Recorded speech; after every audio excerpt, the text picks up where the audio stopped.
What's up, everybody? What's going on? How's it going?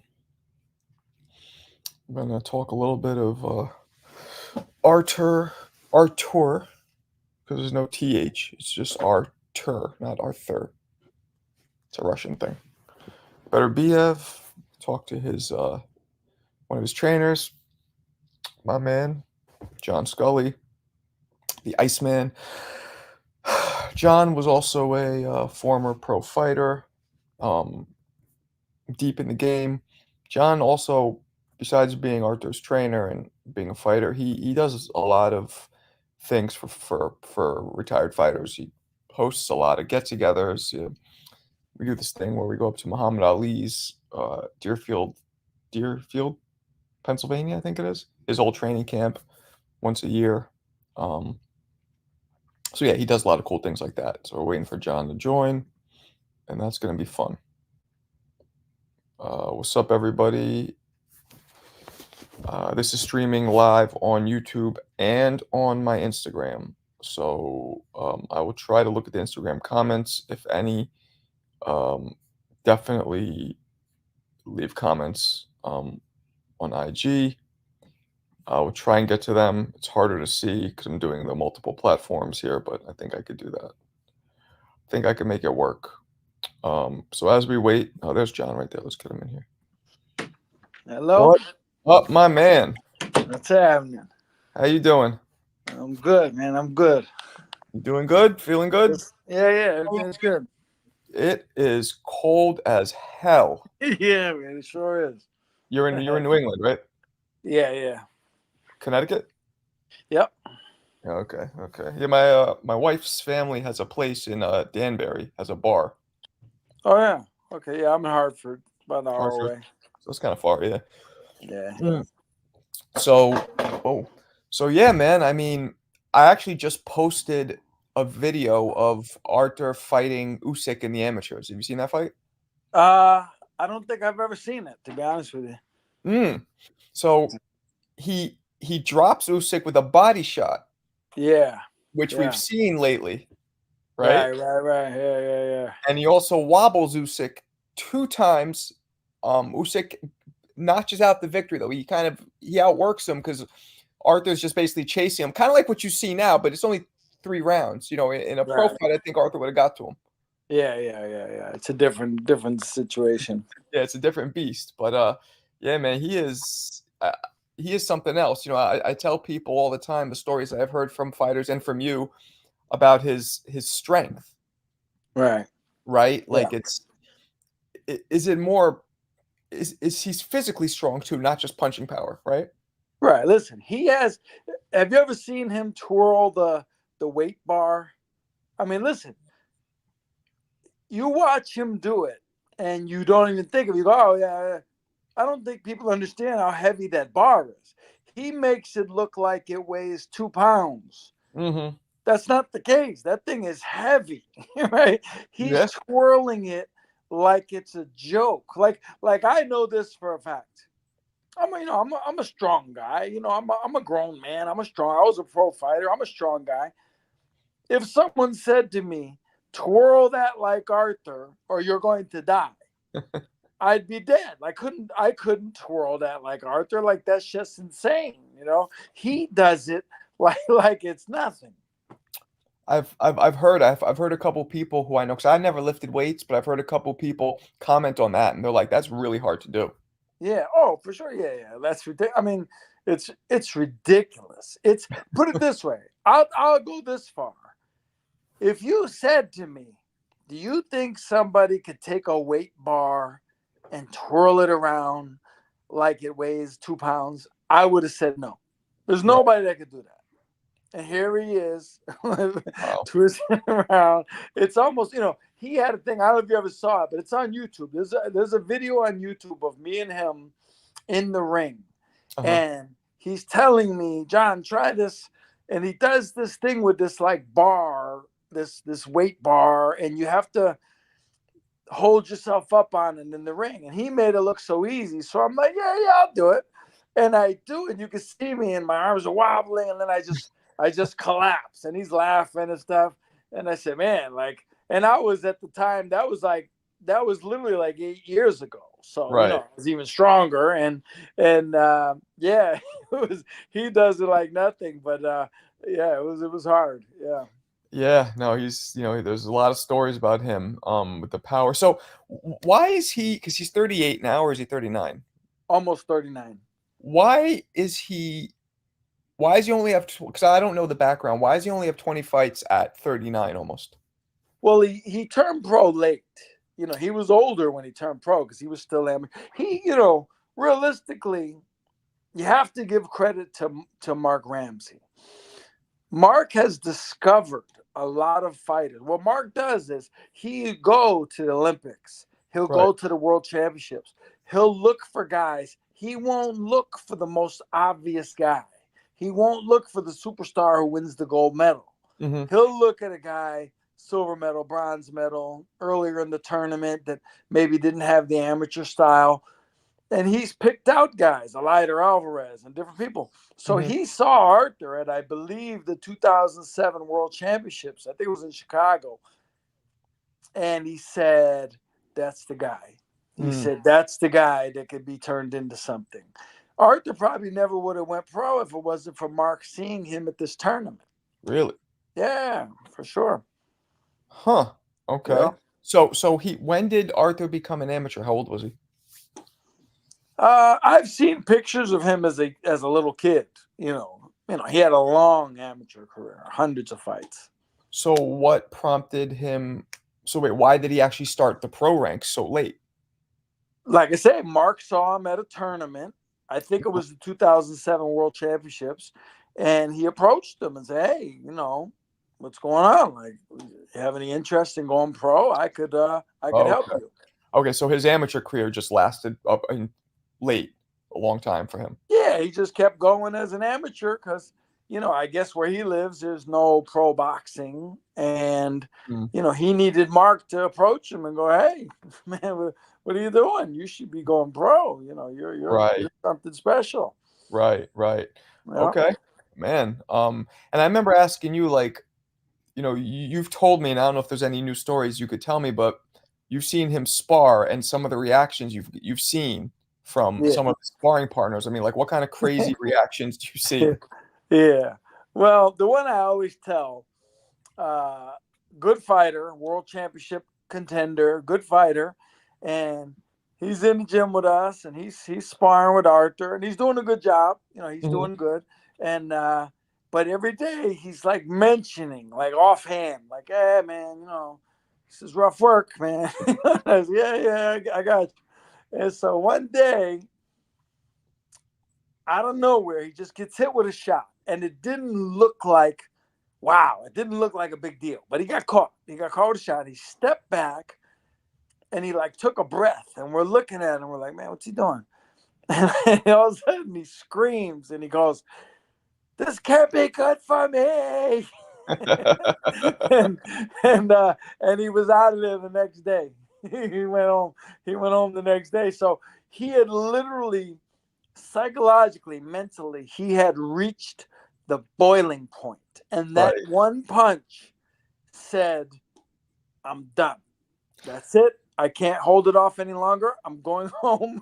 And, When I was at Kevin Rooney's camp with Jeremy Williams, which is where we met when I was an amateur. He had just turned pro. And I don't know if you yeah, know this, but that's where we met. We were both living in Catskill, being trained by Kevin.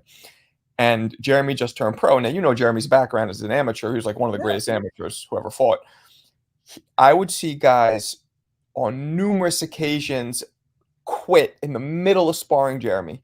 Um, I remember one guy, one guy, the bell rings, Jeremy throws, I want to say maybe two combinations, and then the guy looks over and goes, the bell rang. It's round's over. And everybody goes, no, no, it's not. He goes, yes, it is. And he just walked out the ring. In the middle, have you ever seen something like that? Similar stuff. I saw a guy literally sparring, and he literally just stopped, turned, walked out of the ring, and everybody's looking at him like, "What's going on? What's he doing?" And that was it. No explanation. Nothing. He just decided to leave. This was against Arthur?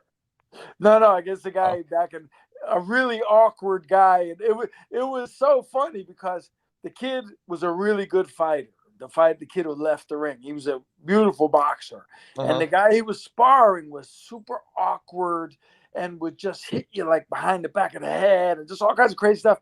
And Uh-huh. I knew they didn't know each other, and I knew what was going to happen. I told someone, I said, "You got to watch this sparring. You got to watch what happens." And he comes out, and he's textbook perfect and everything, and the return fire is just like 27 overhand uppercut bombs in the back of the head, back of the shoulders, and he literally just walked out of the ring. The ring was floor level, and he just walked out of the ring and went to the dressing room, took his gloves off, and went home. Wow. Yeah, Yeah, man. I mean, people, you've been in the gyms long enough. There's all kinds of crazy stories yeah, for sure. like that. Like so when I watch Arthur throw punches, right? To me, what I think makes him so hard, at least what I can detect, he throws his inside punching is so sharp. Those of you who've boxed before know that it's not easy to throw a short punch with power. It's just not as Right, easy. You need a little bit right, of a wind up. But he right. has really mastered how to throw those short, he goes from point A to point B in the shortest distance. He turns his shoulder over. I mean, what do you think? Do you think that's one of Yeah, the and he holds his fist very tight. I remember mentioning that to him one time, like, you got to hold your fist tight.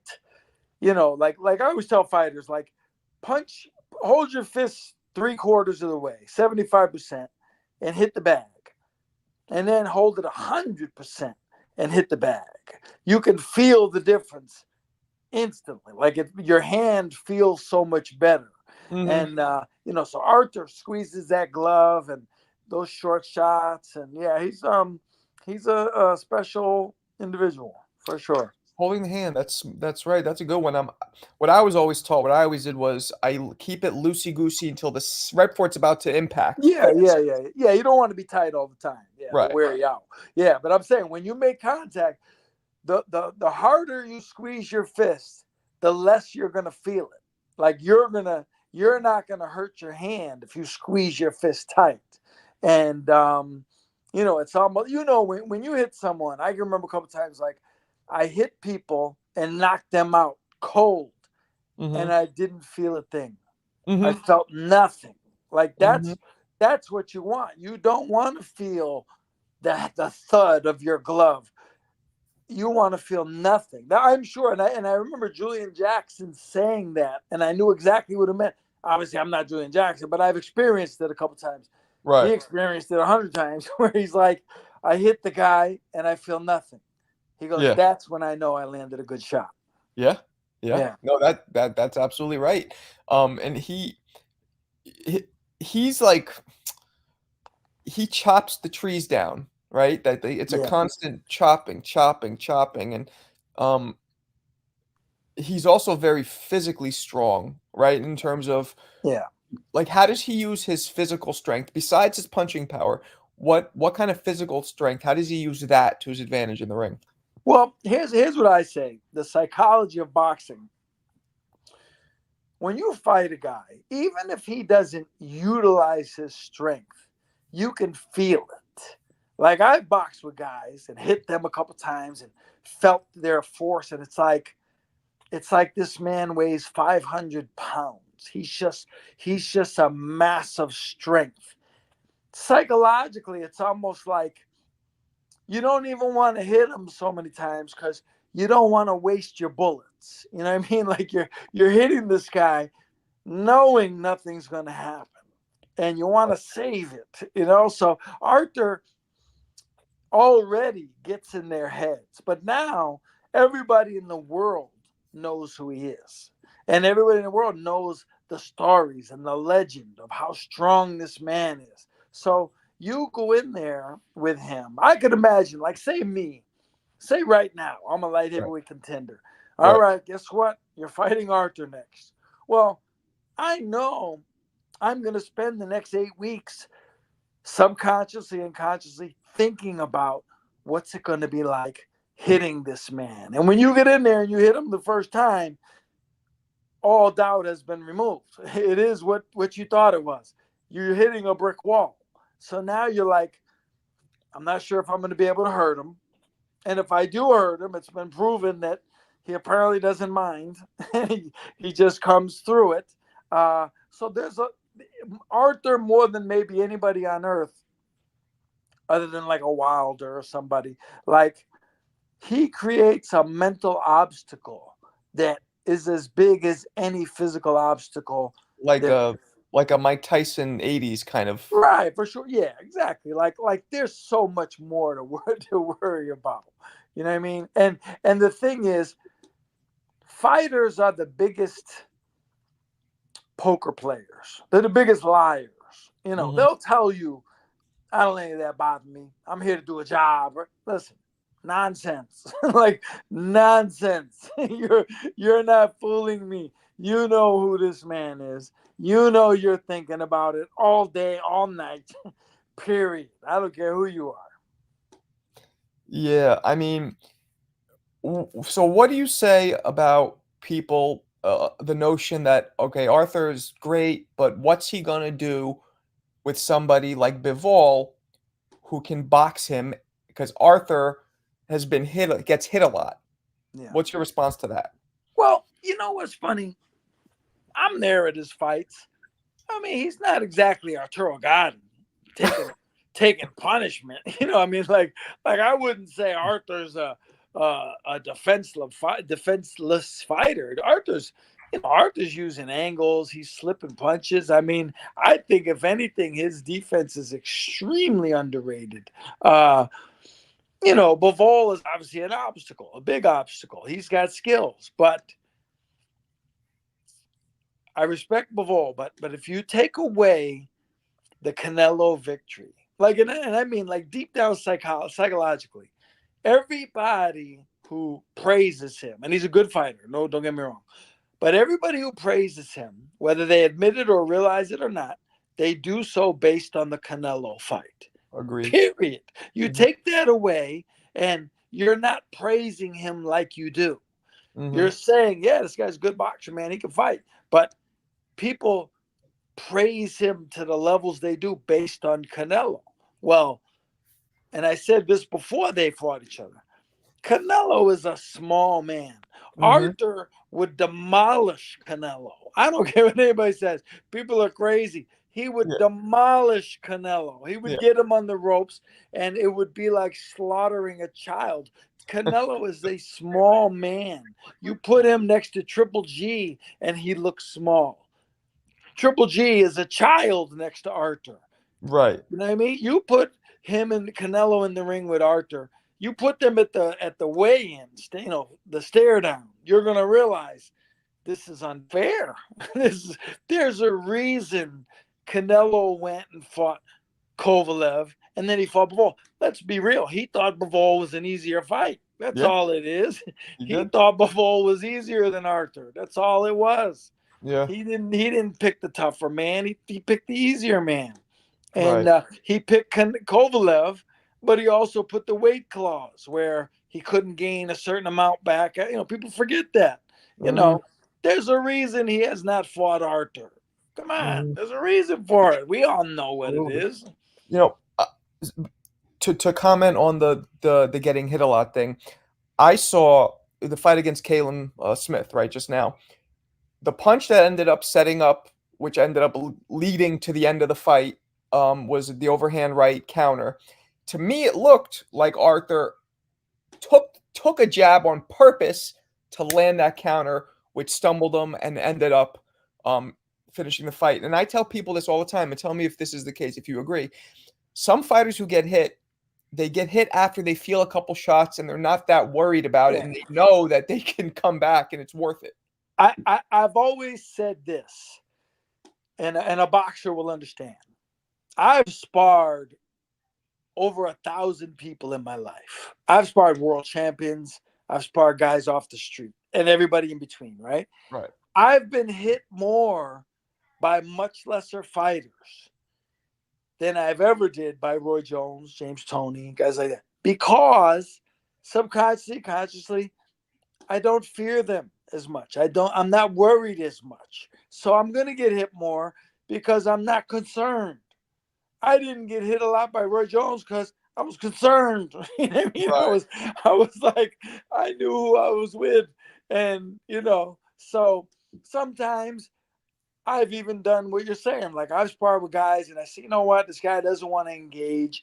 He doesn't want anything to do with me. I'm going to let him hit me so he'll get a taste of it. So he'll forget about me. You know what I mean? And I end up getting them because I lull them into a false sense of security where, oh man, I'm hitting this guy. This is awesome, right? Right. I had to draw him in. So Mhm. with Arthur, I think guys are kind of playing the waiting game. They're being careful, and maybe he gives them a little sign like, hey, you could get something done here if you let your hands go. And by the time they figure out it was a ruse, things are over. It's over. Um, Yeah. what's your response to when people question Arthur's chin? Because I think he's gone down, what, two times, maybe three, something like that. Twice. Twice. Twice. Yeah. What's your response to that? The people. Well, his last time was 5 years ago. I mean, almost 6 years we're talking, right? Wow. So, I mean, I mean, like to say a guy's chinny when he has not been knocked down in 6 years, and in the meantime has fought Marcus Brown, Joe Smith, Gavadzik, Anthony Yard. I mean, I would say that's a little. It's almost like the boxing world is full of people who hear something and they roll with it, right? Right. Like people could say, like I could say, me, I have a little like social media presence, I guess, or whatever, right? So Yep. I could pick a fighter and go, yeah, he's got a chin, he's got a bad chin, he's got a chin problem. And before you know, you'll get some people going, yeah, man, he's got a chin problem. Yeah, you heard John say that. You don't even know why you're saying it. You're just saying it because he said it. Right. And so people kind of roll with things without really, really, really knowing. And it's Right. like, it's just the nature of boxing and human beings. Arthur's had 20 fights. He went down twice. He went down, got up, demolished both guys quickly afterwards. It wasn't like he was wobbled and stuttering all over the place. And the biggest punchers that he's fought didn't phase him. Mm. Right? Look, Joe Smith. Joe Smith is one of the biggest punchers in the division by far. Yeah. Didn't phase Arthur in the least. Didn't do nothing. Uh, you know, so I think it's a little bit overrated, overblown when people say that. Right. Right. I agree. I agree. And um, so who do you think is a bigger threat, Bivol now, or possibly David Benavidez in maybe a year? I'll tell you my it's weird. It's weird because people, again, like I was saying a few minutes ago, people say things based on kind of what they think they're supposed to say, right? Now, Right. Benavidez is a good fighter. Don't get me wrong. He's strong. He's all that. But if you ask people, describe Benavidez, they will all describe him the same way. They will describe him the same way that pundits have described him and the way they read on the internet. They just repeat what they say. Oh, he's a beast. He throws a million punches. He's super strong. I think, I don't know if I'm crazy, but I think he's made to order for Arthur. I think he'd be perfect for Arthur. If he tried to come forward with all that, he would get massacred if he Mm, tried to fight Arthur like that. I don't see that at all. No okay. chance. I don't So see you that at all. He's a good fighter and everything, but don't tell me you're strong. Arthur's strong. Like you're not strong. Arthur's strong. It's like when people say, I know this guy's really, really fast. Yeah, is he faster than Roy Jones? No? Okay, well, then he's not fast. Roy Jones is fast. So don't tell me you're strong when Arthur's in the picture. Arthur's strong. You could be strong too, but Arthur's strong. so you think that Bivol poses more of a threat than David Yeah, Benavidez would. Bivol is a much better fighter, a much better, well-rounded, technical, smart fighter. He creates more difficulty. Like I say, I don't think Benavidez is not a mystery. There's nothing coming where we go, oh, what's he gonna do? Like, what's the secret? We know what he's gonna do. I mean, come on. I don't see him being this monster compared to Arthur. Arthur's the monster here. Mm. No doubt. That's just mind-boggling if anybody said otherwise to me. I think they're similar-ish. Just Beterbiev is naturally a bigger dude Right. and Yeah. strong. Like you know, I don't think Benavidez is gonna walk forward like he does with these other guys. That would be so fun to see, though, because he Yeah. knows nothing else. I mean, Right. he might like. There's another thing too. Arthur, I find a lot of similarities in Arthur and Benavidez. Let me explain another one. People criticize Benavidez the same way they criticize Arthur. Oh, he's flat-footed. He just walks forward. He'll get his socks boxed off. But Yeah. I guarantee you that Arthur, as well as David, if they need to box, they can box. Those shots Yeah. they land, those are set up. There's a Right. strategy. Oh, There's a Arthur's technique. People are starting to figure out that Arthur's a much better boxer. And I remember when Arthur beat Joe Smith and Eric Kelly, Eric Kelly, Yeah. right?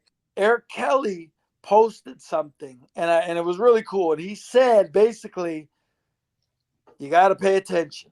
He said, Arthur was the bigger puncher, but Arthur treated Joe Smith like the big puncher. He was very careful, turning Joe into stuff. Even though he was the bigger puncher, he played the role of the more careful guy until he drew Joe into his knockout punches. And I said, man, that was 100% right. Like, people think the bigger puncher is automatically the more aggressive, stronger guy, and that's not so. And Arthur's proof of that. Like, Arthur's no dummy. Believe me, he's a Yeah. super technical guy. I'm in the gym with him every day in camp. He works on technique constantly. I've never seen Arthur. Like, I think the average boxing fan sees Arthur as Clubber Lang in the movie Rocky 3. He comes out and he kills you.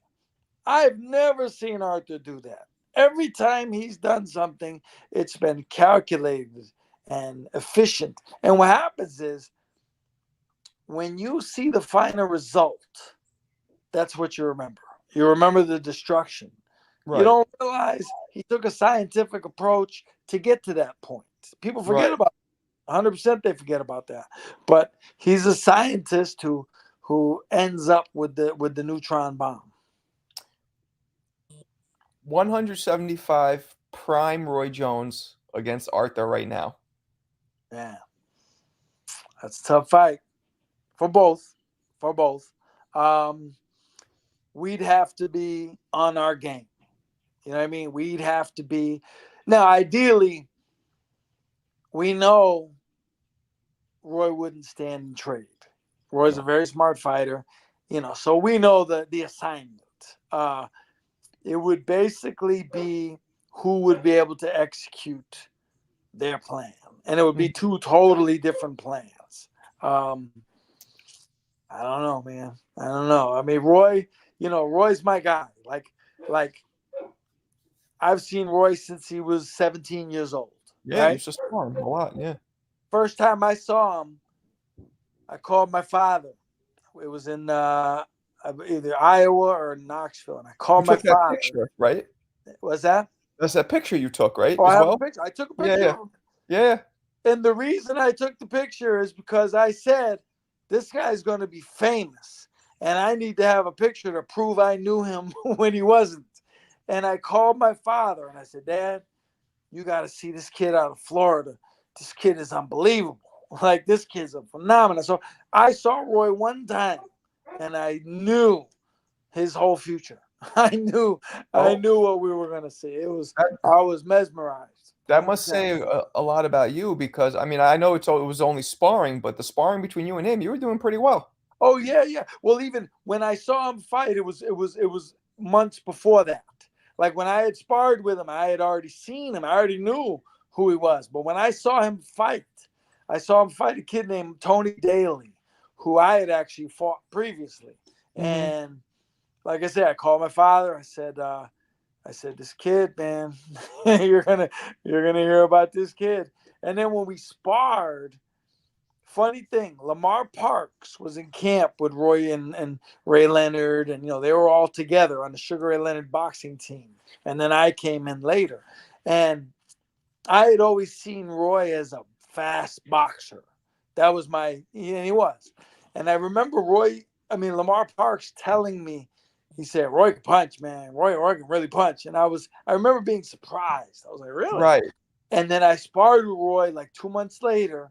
The video that you saw, that was and I remember the first time he caught me. And I went, yeah, he can punch. Now, Yeah, he but can punch. how much of that was this punch you not seeing it coming as opposed to the actual force of it landing? I mean, it's all relative, Right. like if you saw it coming, it would still hurt. Like Roy was fast, and he was something different. Like I hadn't seen a lot of guys like him.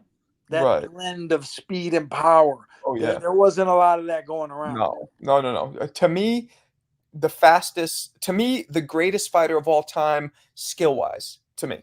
Yeah, I I can I've see never that. seen anything to me. But Well, here's the thing. I look at it like this. Forget about technique, and people say, "Oh, didn't have technique." I mean, he did, but let's say he didn't. I look at it like this: can you beat the guy or can't you? Right now, for his lack of technique, guys with better technique weren't beating him. They were getting shut out 12-0. You know what I mean? So what good is the technique if it can't cause you to win the fight? You know what I mean? You can right, call it natural skill, whatever you want, reflexes. He won. I'd rather be the guy who won. You know what I right. mean? So that was Roy. Um, so clearly you pick Beterbiev over Bivol. Is that fight signed? Is that happening in Saudi? I don't really know. Okay. That's my impression. My impression is that if it's not signed, it's going to be. Okay. I could be wrong, but that's if I was to bet, I would say that's the next fight. How important, if at all, or maybe even how annoying is this knockout streak in terms of keeping it alive? I'll be honest, we never have talked about it once. It's never come up in training camp. I've been with Arthur 8 years. Never, not even once has it come up. Arthur never talks about it. It's never the plan. His plan is to win by points.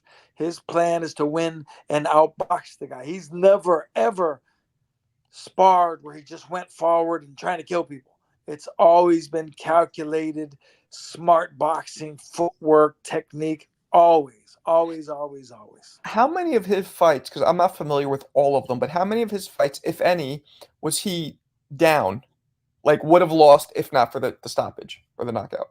Well, here's the thing. I think he was probably behind against Gavadzik and maybe against Marcus Brown. But here's the thing. In the corner, it's funny, and I don't want to get used to this, but in the corner, even though I probably figured we were losing, it was never an issue. It was never a worry. I always said, and I've said it many times, 12 rounds with him is a long, long, long time.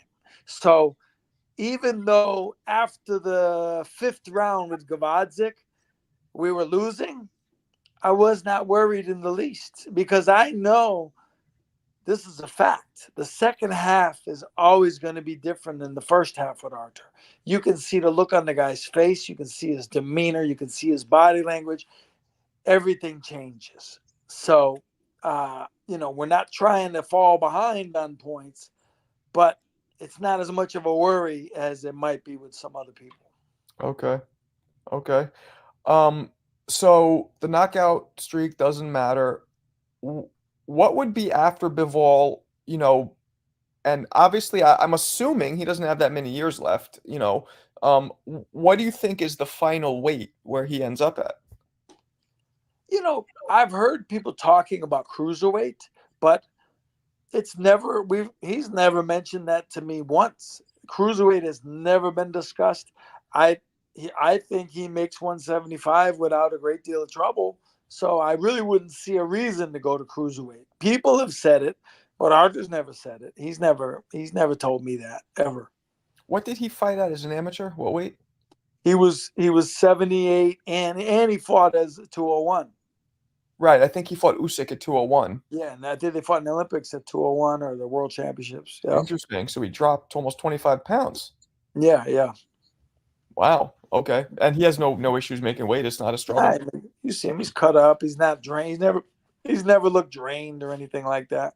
Have you ever seen him get like angry, like pissed off, like visibly angry?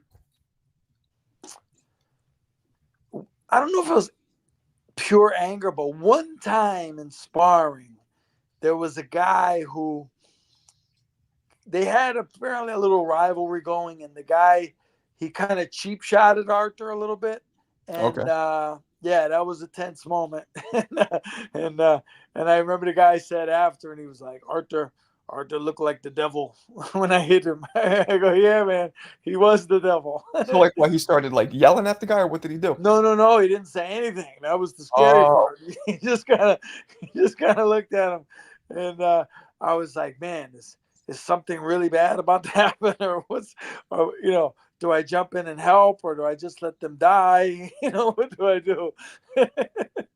yeah, because his demeanor is always so like docile and humble and Right, but when he's sparring and fighting, I've noticed it a few times. A couple things happened where he's literally one step away from chaos. Like, if something happened to trigger him, like which he's like on the borderline at all times. Like he's always ready to go. And like I remember this one kid, good fighter, and they were sparring, and I think the bell rang, but the kid didn't hear. I didn't even hear it. It was a light bell, and the kid didn't hear the bell, and Arthur dropped his hands and he hit Arthur, and right then I said, man, this is going to be World War III. Like Arthur his whole face changed, and it was like he was going to kill the kid. And the kid put his hands up. He goes, I heard, I didn't hear the bell. I didn't hear the bell. And the kid could sense, this is not a good situation. So it was like, all right, calm down. Calm down. We didn't hear the bell. We're sorry. So it was, we're always at that boiling point. right. Wow.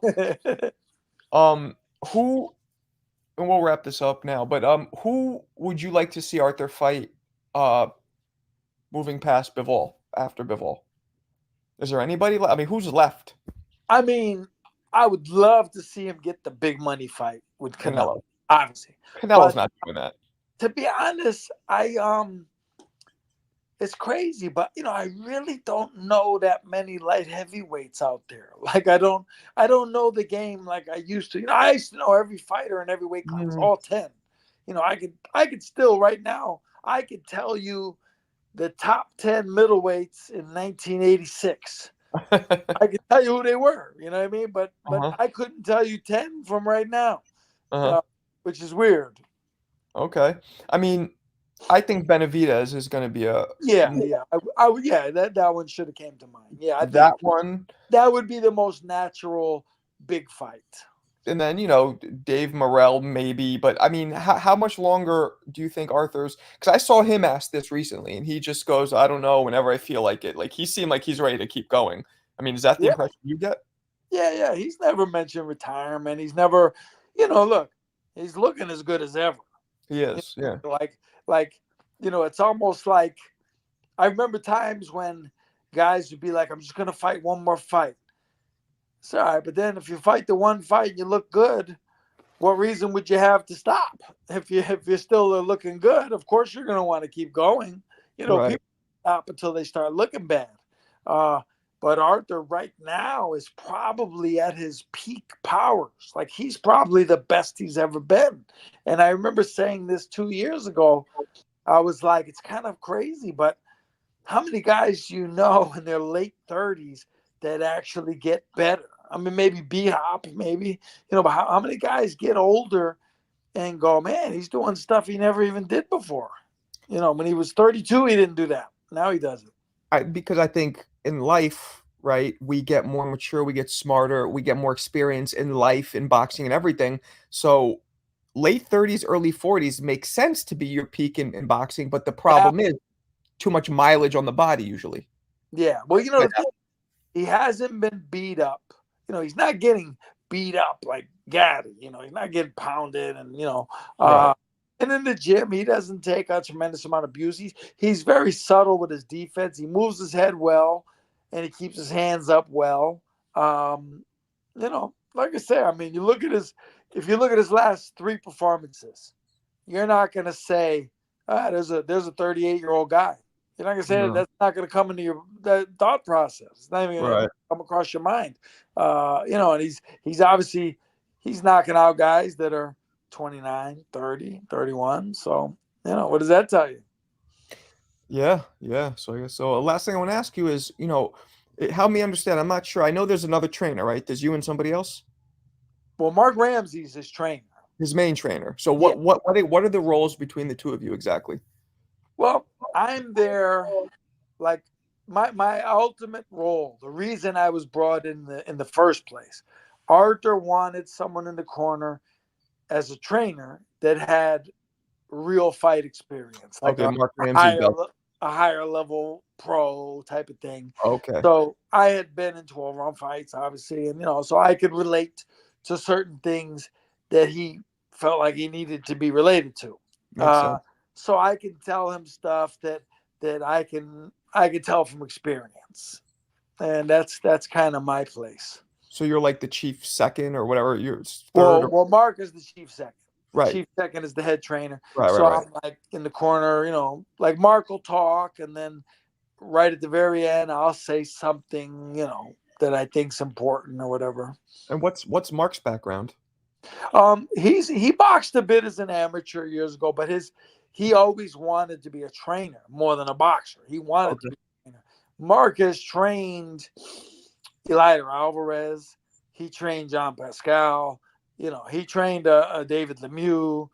So Mark has been around at a high level as a trainer, amateur and pro. okay, Yeah. okay. Cool. Well, man, look, I appreciate you talking to me. Let's do it again after. Are you doing another get together anytime soon? I have one this June in New York City, a couple days after the Boxing Writers of Association dinner. I guess Okay. it's going to be in June. It's going to be at Dave Diamante's place on 8th Avenue. It's going to be, from what I can tell, it's going to be a phenomenon. We're going to have so many guys there. It's going to Great, be really, really big. Really great. big. I look Yeah. forward to it. Keep me posted. Yes, sir, for sure. All right, my man. Thanks again. Let's talk again. All right, buddy. Thank you for having me. All Yeah, of right. course. Thank Peace out. you. Yes, All right. sir.